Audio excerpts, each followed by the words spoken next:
absan wit karayatu ko anyagol al alcool nyamugol muttakiyan no sobbindi iya no sobbindi o nyama tungo hunde hadande an abi juhayfa wahabi bin abdullah qala radiyallahu anhu qala rasulullah sallallahu alaihi wasallam la akulu muttakiyan min nyamata mi sobbindi adina rawahu al-bukhari wa nangi ko juldo قال الخطابي المتكئ سبنانغول هنا دو هو دون الجالس ko joɗagol mu'tamidan haɗa no joggini ala wita itati eley ndaɗɗude woni nille koyɗe makko ta no jukkini ɗum qala yo arada o fandi annahu kono ni ɗum la yaqudu wona yo joɗo alal wata'i ka hoore ko weƴƴita kon wala wasa'idi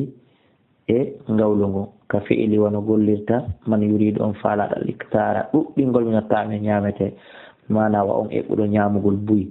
bal kon yakadu ko yo ƴommino mustawfizan hara ko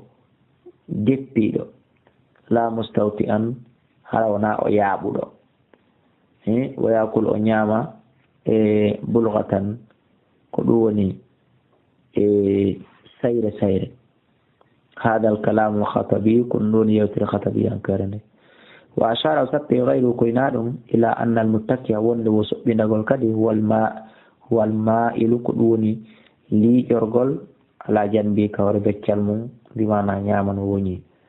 إذا في رجفو وسل لفو نهدا والله أعلم وأنا يتام أنس رضي الله عنه قال وي رأيت مي رسول الله صلى الله عليه وسلم جالسا بتولي